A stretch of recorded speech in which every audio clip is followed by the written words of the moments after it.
Amém, queridos irmãos, chegamos à segunda-feira, quarta semana. Nessa quarta semana, o título é Encher-se do Espírito para a Vida Conjugal. O título da segunda-feira, nosso objetivo é fazer a vontade de Deus. E o versículo, Efésios 5:17.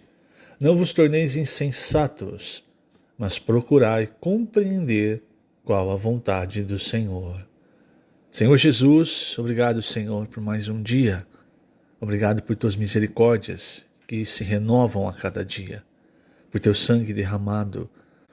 Obrigado, Senhor, pois diariamente o Senhor tem dispensado a nós a tua graça. O Senhor, de fato, tem nos dado todas as coisas que nos conduzem à vida e à piedade. O que nós queremos, Senhor, hoje e até a tua volta, é nos aprofundar, conhecer mais o Senhor, conhecer a sua vontade. Não queremos ser insensatos, Senhor, procurando coisas que não são a sua vontade. Por isso, humildemente nós te rogamos, Senhor, tem misericórdia de nós. Senhor, mostra-nos cada dia mais a tua vontade, o que tem no seu coração. Que as tuas palavras, Senhor, encontrem em nós um solo frutífero, não um solo cheio de espinhos, um solo cheio de pedras, um solo duro. O que nós queremos, Senhor, é que as suas palavras nos transformem, mudem a nossa vida. Nós queremos ser transformados em pessoas que conhecem, que seguem, que realizam o bom prazer da tua vontade. Esse é o desejo do nosso coração, Senhor, ser-te úteis, pessoas que te agradam. Que o Senhor tenha misericórdia de nós e a cada dia nos encha com teu Espírito, com a tua palavra, para que nós sempre andemos na graça, na verdade, no amor, na luz, no Espírito. Obrigado, Senhor. Jesus é o nosso Senhor. Muito bem, queridos irmãos, o título nesta segunda-feira, nosso objetivo é fazer a vontade de Deus. E como nós vimos na semana passada, irmãos, Deus tem um beneplácito, um bom prazer. Esse beneplácito, esse bom prazer é o que satisfaz o coração de Deus. E o que é isso? É que Cristo encabece todas as coisas. O Senhor Jesus, o viver do Senhor Jesus nessa terra, foi um viver exemplar para nós, de obediência, de serviço ao Pai. O Senhor Jesus, irmãos, ele tinha um equilíbrio muito grande entre a questão dos ensinamentos e da prática. Então, por exemplo, em Mateus capítulo 5 até o capítulo 7, ele sobe ao monte com os discípulos e ali ele profere várias palavras, vários ensinamentos. Ali muitos até conhecem esse trecho como a constituição do reino dos céus. Aquelas são palavras para o povo do reino, para aqueles que querem reinar. Mas a partir do capítulo 8, você não vê o Senhor desce do monte, não é? E aí você não vê o Senhor se despedindo dos discípulos e dizendo, bom, foi muito bom aqui, falei bastante, então agora eu vou descansar. Ele desce, irmãos, e ele já vai para a prática, e ele já sai pregando o evangelho, curando as pessoas, ensinando as pessoas sobre a palavra de Deus. Ali no capítulo 8, principalmente, você vê muitas curas. Hoje, irmãos, nós, graças ao Senhor, estamos muito aplicados na questão da pregação do Evangelho do Reino, de orar com as pessoas, salvando as pessoas, levando a salvação, na verdade, de também entregando literatura para as pessoas, para que elas conheçam mais sobre a Bíblia, mais sobre o objetivo de Deus. Graças ao Senhor, nós estamos muito engajados nessa parte, porque é importante, irmãos, entender Deus quer que a sua palavra chegue para todas as pessoas. Quem vai ser salvo? Quem crê. Então eu não sei quem vai crer, eu não sei quem é escolhido. Deus sabe quem é escolhido, Deus sabe quem vai ser salvo. Eu não sei. Então a minha comissão é pregar o Evangelho. Levar a palavra que eu tenho recebido, que nós temos recebido para as pessoas.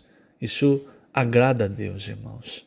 Isso faz parte do nosso chamamento. É o que o Senhor falou aos discípulos no final de Mateus. Agora, nós também precisamos, irmãos, ter muito claro o outro lado, que é o lado dos ensinamentos. Ou seja, nós precisamos conhecer a palavra de Deus. Essa palavra que o Senhor tem nos dado, irmãos, é uma palavra muito rica. Tem pontos importantes, irmãos, que nós precisamos conhecer para nós e também para outras pessoas.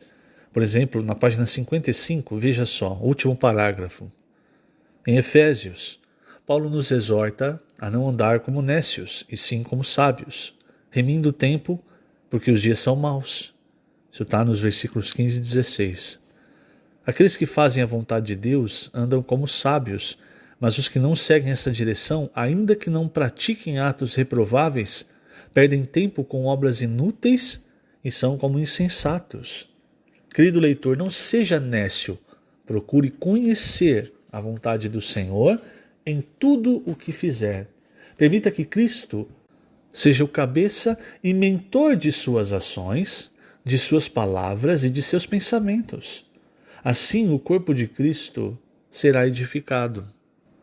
É muito importante, então, nós conhecermos a vontade de Deus, para nós não cairmos numa situação em que nós servimos a Deus da nossa maneira.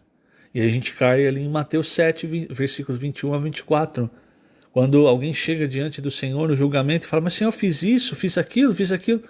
E o Senhor fala, não, eu não conheço você. Se nós conhecemos a vontade de Deus, irmãos, nós não caímos nessa situação. Então, é preciso ter equilíbrio, sempre conhecer a palavra, sempre nos aprofundar na palavra, ler a Bíblia, né? Imergir na palavra, ganhar do Senhor, compartilhar com os irmãos. E também, irmãos, a prática da questão da pregação do Evangelho, levando a palavra às pessoas. São duas coisas que, quando você lê os Evangelhos, você vê que era bem equilibrada no Senhor. Hoje, nós estamos no final, né, do livro de Efésios, e o que nós vimos, irmãos, nós já estudamos Efésios algumas vezes, e o Senhor ele sempre vai avançando. Então nós, quando chegávamos no capítulo 4, no capítulo 5, nós víamos os andares, né, andar no amor, na graça, na verdade, na luz, no Espírito. Agora veja o que o Senhor nos mostrou. Isso é resultado, irmãos, do fluir da graça, do rio da água da vida, do rio da graça. Aquelas bênçãos que nós vimos no começo do livro de Efésios são como esse fluir. É através dessas bênçãos celestiais que Deus quer que nós trabalhemos, porque são essas bênçãos, é esse fluir que vai produzir em nós esse tipo de andar. Aí no primeiro capítulo, Paulo ora para que os Efésios tenham o Pai, né, conceda aos Efésios espírito de sabedoria e revelação no pleno conhecimento dele. É para conhecer o Senhor. É para conhecer essas coisas, irmãos. Para conhecer a vontade do Senhor. Todos os dias nós precisamos pedir para o Senhor. Senhor, me conceda espírito de sabedoria e de revelação para que eu te conheça. Para que eu veja o que o Senhor quer fazer. O meu lugar no teu plano. Então, tudo isso é importante. Aí, quando vai para o capítulo 3, o apóstolo Paulo ele faz outra oração. Mas agora, ele não fala mais sobre simplesmente a visão. Ele pede para que o Pai da Glória conceda que nós sejamos fortalecidos com poder mediante o seu Espírito no homem interior. É no nosso Espírito, quer dizer, ele ora para que o nosso Espírito seja fortalecido e Cristo então habite no nosso coração, quer dizer, ele faça morada no nosso ser. E por que nós precisamos ser fortalecidos, irmãos? Por quê? Nós temos um andar, um viver nesse mundo, peripatel, né? E como é esse andar? Então, Paulo ele começa a mostrar como andar na graça, andar na verdade, no amor, na luz, no Espírito. Tudo isso, irmãos, o Senhor foi nos dando, nos mostrando. Sempre que você se achega até o Senhor tem algo para lhe dar.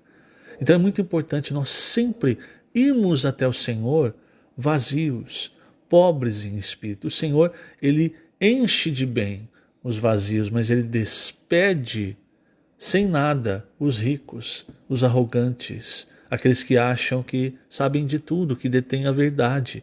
Não sejamos assim. Pelo contrário, irmãos, sempre se achegue diante do Senhor, vazio, para receber aquilo que o Senhor tem. Eu vou encerrar lendo página 56, o penúltimo e o último parágrafo. Quando deixamos a graça fluir de nós, amadurecemos. Por causa da queda do homem, somos cheios de vaidade, ilusão, mentira e falsidade. Mas no momento em que o rio da graça nos alcança, somos preenchidos com a verdade e com a realidade de Deus. Nossa vida então passa a ter consciência e passamos confiança para as pessoas. Além disso, nas profundezas desse rio, encontramos o Deus que é amor. Como amor, ele se doou a toda a criação. Se estamos vivos, respirando, comendo e bebendo, é devido à doação do Pai. Contudo, seu maior ato de amor e doação foi entregar seu próprio Filho para morrer em nosso lugar. Por meio da redenção, recebemos a vida de Deus e fomos feitos seus filhos amados, e assim nós também nos tornamos doadores. Com as ferramentas que o Senhor nos deu, dedicamos parte de nosso tempo para alcançar as pessoas mediante a pregação do Evangelho. E na igreja vivemos o amor fraternal, amando os irmãos. Graças ao Senhor, deixamos de lado o ciúme, contendas e divisões e entramos em outra fase. Hoje olhamos para os irmãos com olhos de amor, não de cobrança. Por fim, nas profundezas do rio da graça, encontramos também o Deus que é a luz. Nele não há treva alguma. Quando vivemos na luz, conseguimos enxergar um menor vestígio de trevas. Então podemos arrepender-nos, confessar nossos pecados e assim edificar a igreja. Aleluia! Que o Senhor te abençoe grandemente nesse dia. Lembrando, estamos colocando agora essas gravações na página da igreja em Ribeirão Preto, igreja que está em Ribeirão Preto no YouTube, na parte de vídeos. Jesus é o Senhor.